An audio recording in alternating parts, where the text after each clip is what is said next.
लोकसभा चुनाव जारी है और तीसरे फेज की तैयारी है। तीसरे फेज में एटा, मैनपुरी, बदायूं, फिरोजाबाद जैसी तमाम जो मध्यमी उत्तर प्रदेश की सीटें हैं वहाँ पे चुनाव प्रस्तावित है। 7 मई को वोटिंग होनी है। इसी सब के बीच समाजवादी पार्टी ने अपने पुराने गढ़ों पर लामबंदी शुरू कर दी है और रूठे हुए को मनाने का काम हो या फिर सभी से सहयोग लेने का काम हो, वो कब से जारी है। हमारे साथ शिवपाल सिंह यादव जी मौजूद हैं, वरिष्ठ सपा नेता हैं। उनसे बात करेंगे कि आखिर क्या स्ट्रैटेजी और किस तरीके से इन खोए हुए गढ़ों को भी भाजपा से छीनने की तैयारी है। सर, एटा, मैनपुरी, बदायूं में चुनाव होना है। आपका गढ़ रहा है समाजवादियों का।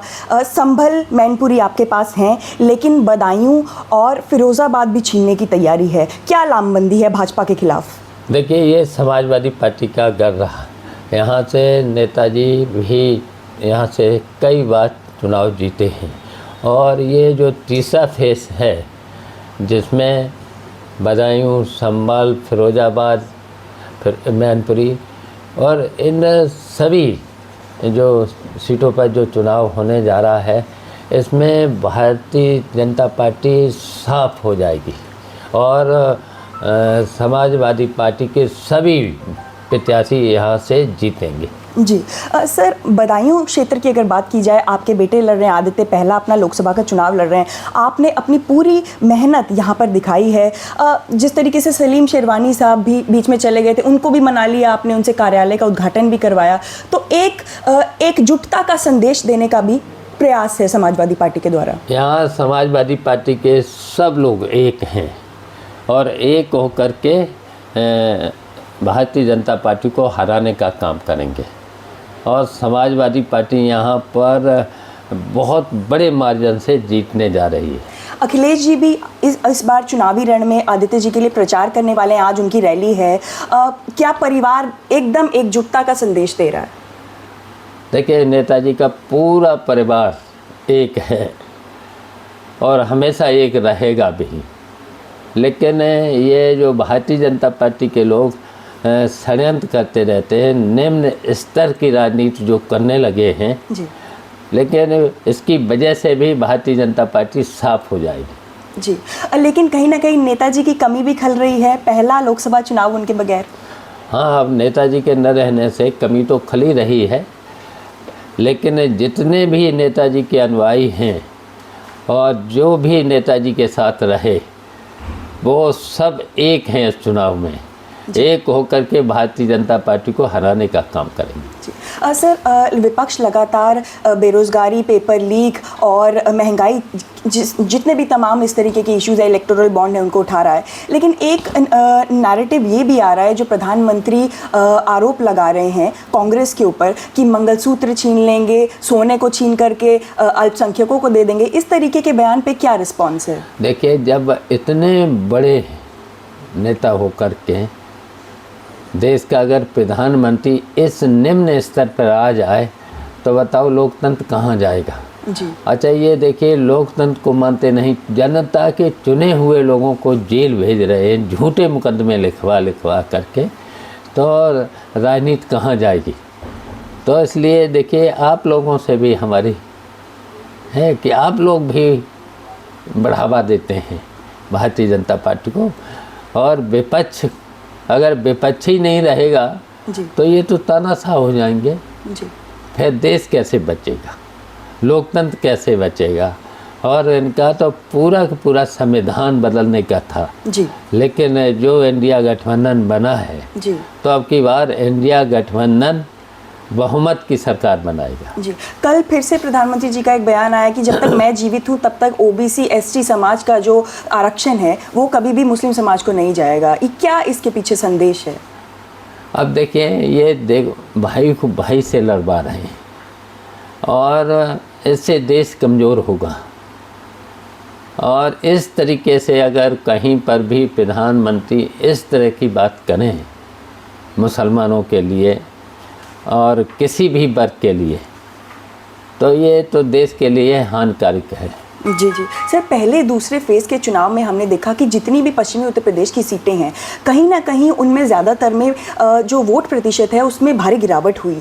इसमें से क्या समझा जाए कि कहीं ना कहीं वोटर जो है उसका एक इंटरेस्ट वो खो रहा है, अपनी दिलचस्पी खो रहा है इलेक्शन में, चुनाव? देखिए, समाजवादी पार्टी का वोट तो पूरा पड़ा है। जी निराशा तो भारतीय जनता पार्टी के वोट में इसलिए है कि उन्होंने कोई भी जनता के लिए काम नहीं किया है।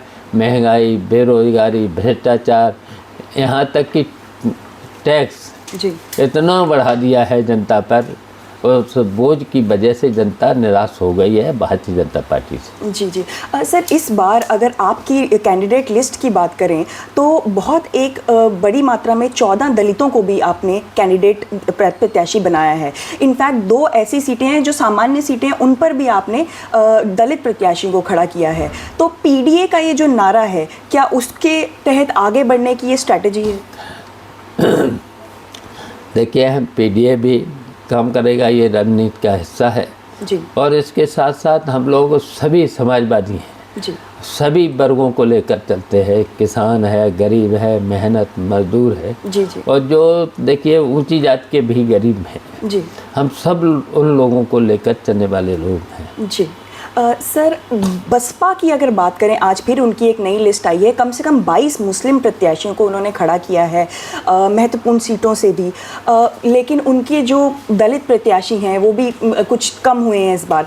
क्या एक मैसेज देने का प्रयास कर रही है बहुजन समाज पार्टी? वो भारतीय जनता पार्टी जो कहती है उन्हीं को टिकट दे रहे हैं, तो भारतीय जनता पार्टी के कहने से टिकट हो रहा है।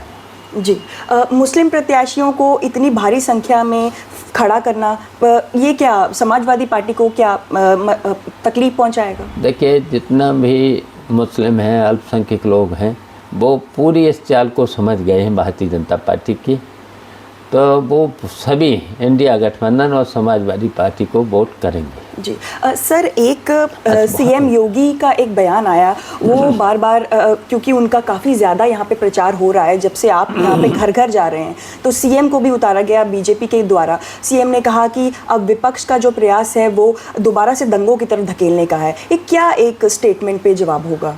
मैंने कहा, देखिए, ये सब निम्न स्तर की बात करते हैं। जी अब वो हमारे यहाँ गए थे जसवंत नगर विधानसभा में, जी तब कह रहे थे कि सत्यनारायण की कथा में चूरन वितरण किया गया है, इनको तो चूरन मिलता है। जी तो देखिए, हम समाजवादी पार्टी में कोई ऐसा पद नहीं है जो हम न रहा। 2 बार मंत्री रहे, 6 बार विधायक भी लगातार रहे, इसके बाद हम प्रदेश अध्यक्ष भी रहे, नेता विरोधी दल भी रहे, सभी पद हम पर रहे।